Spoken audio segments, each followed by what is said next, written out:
Voter card కోసం చూస్తున్నారా? కొత్తగా ఓటర్ కార్డు అప్లై చేస్తున్నారా? అయితే మునుపటిలా మీరు నెలల తరబడి వెయిట్ చేయనక్కర్లా. 15 రోజుల్లో మీకు కార్డు వచ్చేస్తుంది. ఇందుకోసం ఎలక్షన్ కమిషన్ ఎస్ఓపి విధానాన్ని ప్రవేశపెట్టింది. ఎన్నికల నమోదు అధికారి ఎంపిక జనరేట్ చేసినప్పటి నుంచి ఓటర్కు పోస్ట్ లో కార్డు అందే వరకు ప్రతి దశలోనూ SMS ద్వారా సమాచారం అందుతుంది. ఓటర్ ఐడి కార్డులను వేగంగా డెలివరీ చేసేందుకు వీలుగా ఎన్నికల సంఘం ECI నెట్ ప్లాట్ఫామ్ లో ప్రత్యేక IT మాడ్యూల్ ను స్టార్ట్ చేసింది.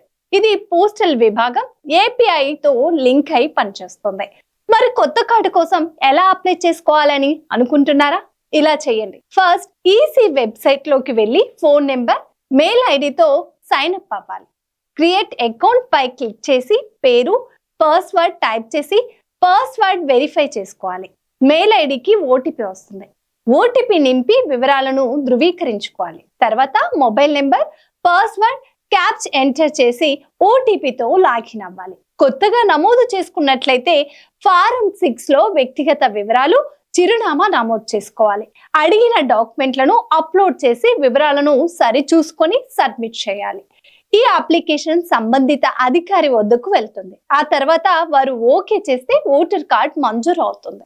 ఓటర్ కార్డు కోసం అప్లై చేసుకున్న తర్వాత అప్లికేషన్ స్టేటస్ ఎప్పటికప్పుడు తెలుసుకోవచ్చు. ఈసీ పోర్టల్లో మొబైల్ నెంబర్, పాస్వర్డ్, క్యాప్చ్ ఎంటర్ చేసి OTPతో లాగిన్ అవ్వాలి. ట్రాక్ అప్లికేషన్ స్టేటస్ పై క్లిక్ చేసి అప్లై చేసినప్పుడు SMS లో వచ్చిన రిఫరెన్స్ నెంబర్ ను ఎంటర్ చేయాలి. తద్వారా అప్లికేషన్ స్టేటస్ తెలుసుకోవచ్చు. ఇంకెందుకు ఆలస్యం? 18 సంవత్సరాలు నిండిన ప్రతి ఒక్కరూ కొత్త కార్డు కోసం ఇలా అప్లై చేసుకోండి.